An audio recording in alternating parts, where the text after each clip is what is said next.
Hey there, StarCraft fans! It's Falcon Paladin coming at ya with yet another edition, of StarCraft 2, Legacy of the Void. Today it's going to be a match from Katowice. It is Eternal Empire, the latter edition, the site of a match between soO and ShoWTimE from the group stages. Top right-hand corner we have the blue Zerg player soO, and in the bottom left we've got the red Protoss player ShoWTimE. So Germany versus Korea here today should shape up to be a pretty excellent match. Happy Monday, everybody. Hope you're staying safe and healthy and following the restrictions that your country or city has set in place to help deal with the coronavirus, otherwise known as COVID-19. All right, so 16, 18, 17 here from soO. ShoWTimE, 1 gate expand here on Eternal Empire. And yeah, it's setting up to be a pretty darn normal macro opening, at least so far.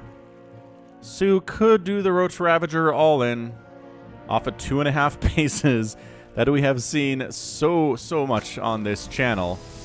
And yeah, I was casting Africa World with Laughing Games, and I said I'm not entirely sure I've ever seen that strategy not work. And I'm like, maybe it's unstoppable, but if it was, then how come we don't see it every single time if it was unstoppable? And Laughing Games had this perspective. He said, maybe when they're scouting, they see something that makes them swap over to the Roach Ravager all-in. And I said, okay, that makes a lot of sense. Like, if your Protoss opponent is opening up with like 4 or 5 Phoenix, Roach Ravager all-in, 5 Phoenix cannot stop the Roach Ravager all-in, that's for sure. So yeah, it's just that way. I think that makes sense. Laughing Games is a smart dude. You should watch us as we cast StarCraft 2 live with the professional players like Bomber and Donray, Goo, and Sort of, and all sorts of all great players out there. It's going to be a good time no matter what. We do it every 2 weeks, so it's not like you have to watch it every day. If you just follow me on Twitter, twitter.com/FalconPaladin, you will see an announcement a few days beforehand of when we're going to do this. It's usually going to be evenings US time. So like mornings EU, evenings US, and kind of midday Korea. So if you're interested, I'll put a link in the description if you ask me for it, but africatv.com/laughingames, good place to be, and it is a Stargate opening here from ShoWTimE. So what do we got? What are we looking at here from you, ShoWTimE? You're going to open with an Oracle, or go for a Phoenix and then an Oracle, which again, I feel like Zerg players have pretty much learned how to handle. Man, my mouse is just getting away from me today. I don't know what it is. Let's see. What happened today in Falcon's life? So I am still working 8-hour days. I'm able to just VPN into my office and basically hook directly into my work PC from my home PC and just work like I'm there. The one thing that was different, though, was my chair. So as an Adept shades in here, the chair that I have at my home office is kind of secondhand, and, you know, it's older there, and it doesn't have great lumbar support, and if I'm casting in it, it's fine. I can get up to about 4 hours in there with no problem, but man, sitting in that chair for 8 hours a day and then casting on top of it in the evening, it was just too much. My back was killing me. So I asked my boss over our Teams, which is just a chat program that we use to keep in contact at work, if I could go get my chair, and he said, yes, absolutely. So I got some permission from the people who are running the office to do that, and they said, okie doke. So I'm sitting in my office chair right now. I'm extremely pleased about that. So that's what happened today. That's what's exciting in Falcon's life. Anyway, we got ourselves an Oracle coming in. The Oracle's name, if we want to name her, let's do it. One day, a Protoss spy named Hugh Mann went to a Terran Carnival fortune teller. The fortune teller looked into her crystal ball and made vague predictions of the future. Deciding that this technically made the crystal ball an oracle, the Protoss grabbed the ball and used it to make an oracle. Turns out that while crystal balls can't see the future, they can, in fact, shoot lasers. Hey, creep tumor down. That's a kill for our Oracle pilot, isn't it? Nicely done, but man, getting any more than a couple kills with an Oracle is hard to do. There's another one here, which does help, and there's another one on the way. So ShoWTimE is going for some Oracle play, which actually can be fairly decent against a Roach Ravager style play, just because Oracles will burn down Roaches pretty fast, Ravagers even faster, Lings extremely fast. So this would be a situation where I'd say that soO would not go for that play. And he is saturating up his third base. It could be that he was just planning on going for whatever he was doing anyway, and it didn't matter what ShoWTimE was going to do. He was going to get his third base and saturate it, as ShoWTimE's third base is now coming in, and a fourth base coming in for soO on the low ground here, which, if you didn't catch my Dark versus Zest game that I posted here last week, it was pretty good. I mean, the spawn locations were swapped, but the basic concept was, as these lings get chased away, that this area, it's high ground. I don't know what else to say other than it's very dangerous to set up a base here, because the Protoss and the Terran can come up here and just hit your stuff, and it's hard to kind of dislodge them from that area, and it was really, really annoying. Lings again rebuffed here at the third base. I'm not sure these lings are getting all of the benefit that they need to be for how much they're worth. Ooh, 3 Oracle. That is a full pull. That is an absolutely full pull of drones from that main base. There are more Oracles, I think, here maybe than soO was expecting to see. 7 drones down. Very nicely done. Gonna get an 8th as well, taking spore hits. Maybe an Overlord's gonna die, and nothing is dead for ShoWTimE here. It is 600 losses for soO and 0 losses for ShoWTimE at this stage. He has really protected his units very well. 8 drones, 6 lings, and an Overlord have gone down. No Protoss unit losses whatsoever to this point. This is really good play from the Protoss. So the low ground here again with the 1 Rich Bean Vest guys, or Rich Vest Bean guys are here for soO.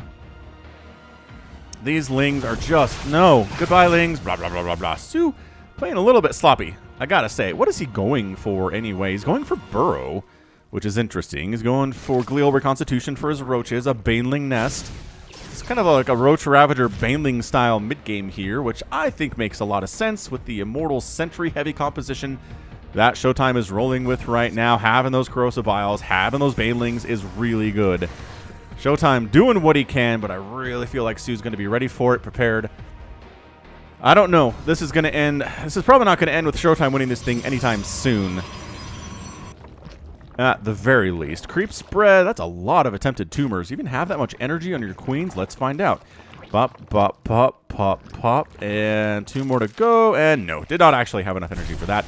Oracle swing back into the main base. 2 more drones go down. Taking some hits from spores while you're at it. But still, nothing has died. At least from those groups. 1 Adept did get killed just a second ago, which is annoying. But ShoWTimE otherwise doing pretty well here. He is down 66 to 75 workers, which isn't great. Income is definitely favoring soO at the moment. But it has been pretty spiky and up and down through the first 5 or 6 minutes here. Well, 7 minutes here anyway. What you need here is Immortal production. And he is making Immortals. Immortal. High Templar on the way here too.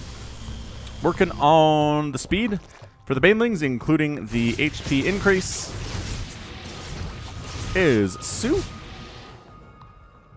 And the Oracle's just looking around, trying to see what they can see here. Taking a 6 o'clock is ShoWTimE. My goodness, that's a quick 4th base out of ShoWTimE. I guess soO's 5th is already on the way, so the timing makes a lot of sense to me.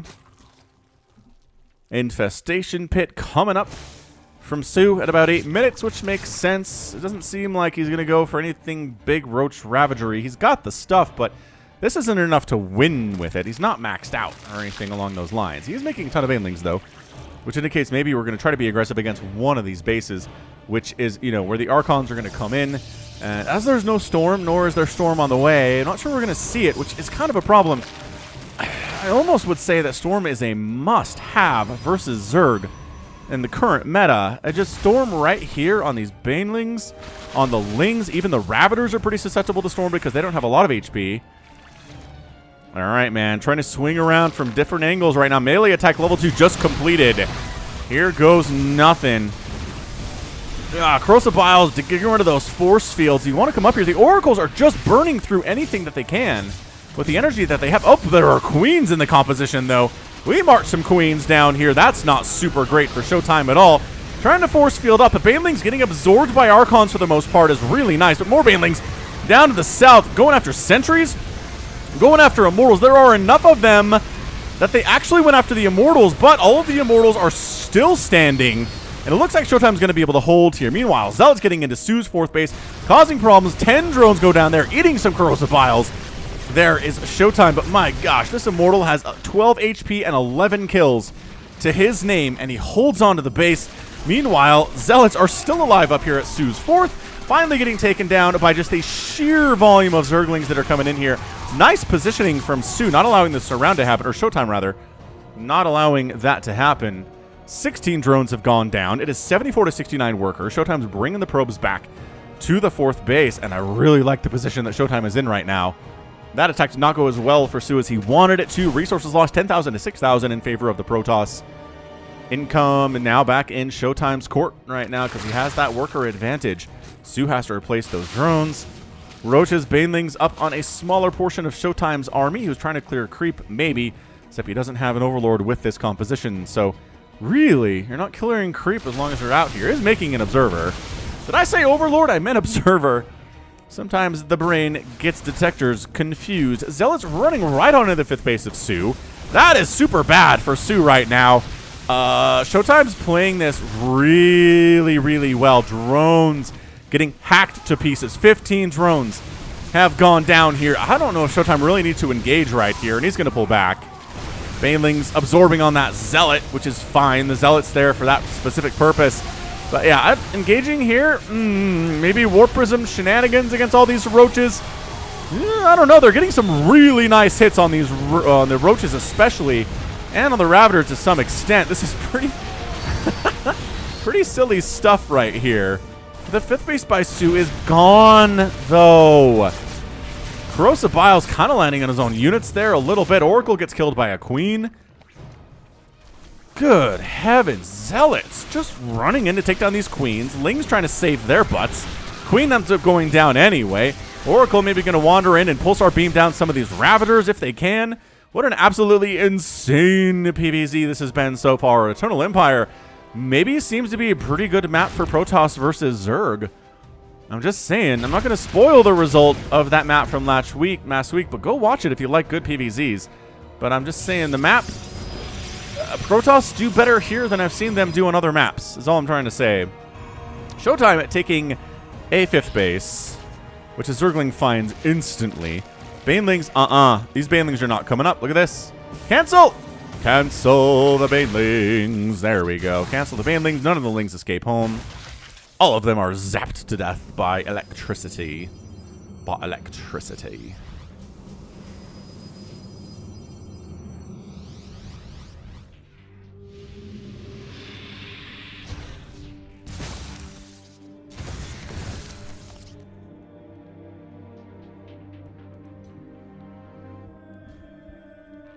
Greater Spire on the way from soO right now as a bit of a calm falls over the battlefield. soO's trying to replant his 5th base, but ShoWTimE's 5th is already coming in. ShoWTimE is up substantially here, you guys. His income has been ahead for the last 3 or 4 minutes. I like this. I like the Forerunner representation here from ShoWTimE. He's doing pretty well. Greater Spire can be where it's really hard for Protoss to compete, though, when those Broodlords pop out, and the Vipers, and the Infestors, and whatnot.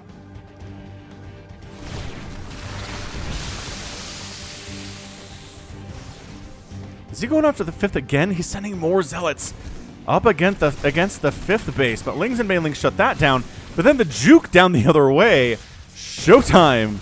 I mean, soO's ready for this. You really don't want to engage with this many Banelings, unless you have force fields, which you don't. Okay, well, this is an engagement for the ages. Roach Ravager versus Archon Immortal. Not generally a fan of it, but if there's enough Roach Ravager, and their upgrades are up there, which they are to attack, and we don't have any missile attack upgrades at all. That seems like a problem for soO. He has that many Roaches and Ravagers, and he's going for melee attack, which maybe, again, eventually the plan here is Broodlords, which the Broodlings do benefit from that upgrade. Yeah, he's getting +3 melee. That has got to be for Broodling attack upgrade. Dang. All right.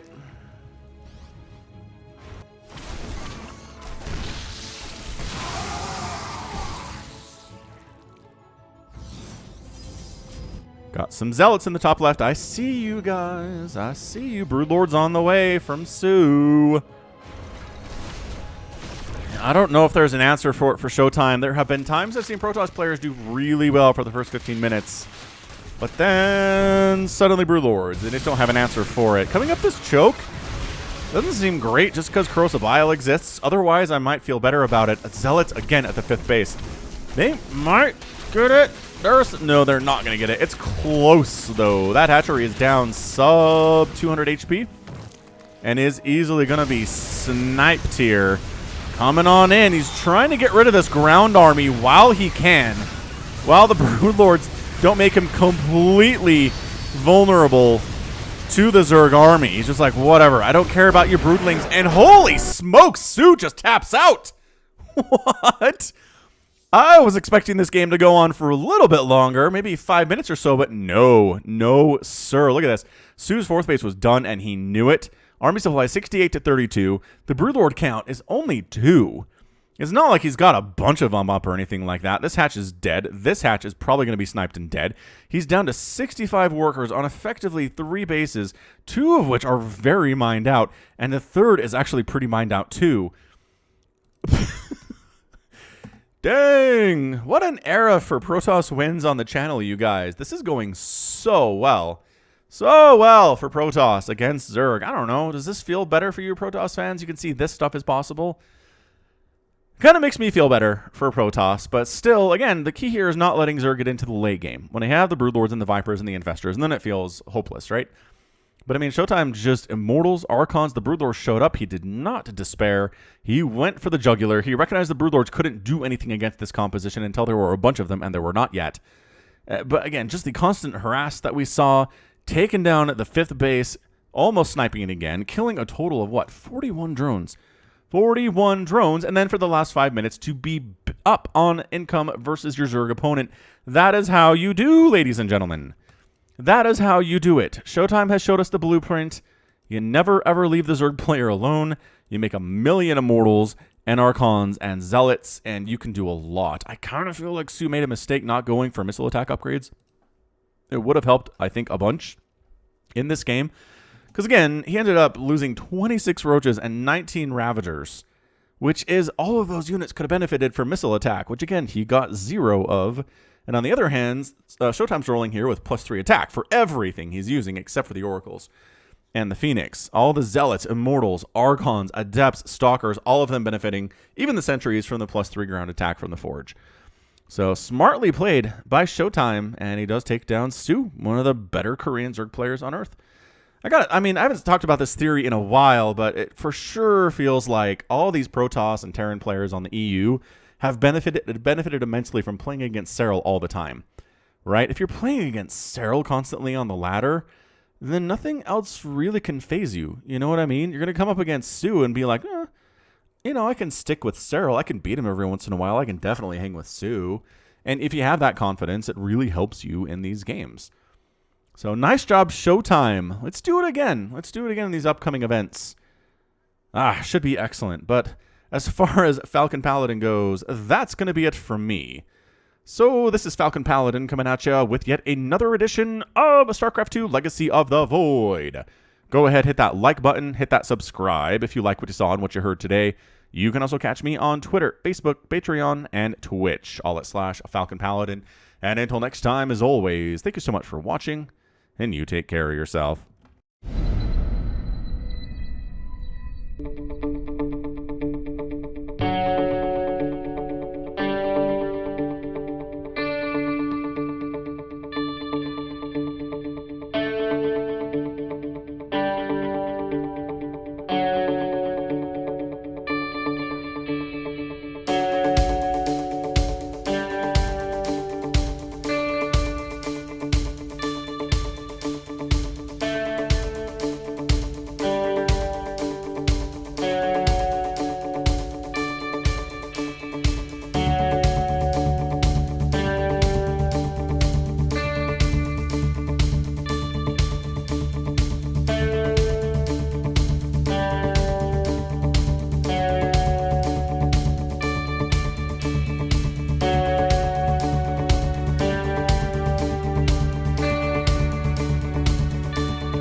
Bye.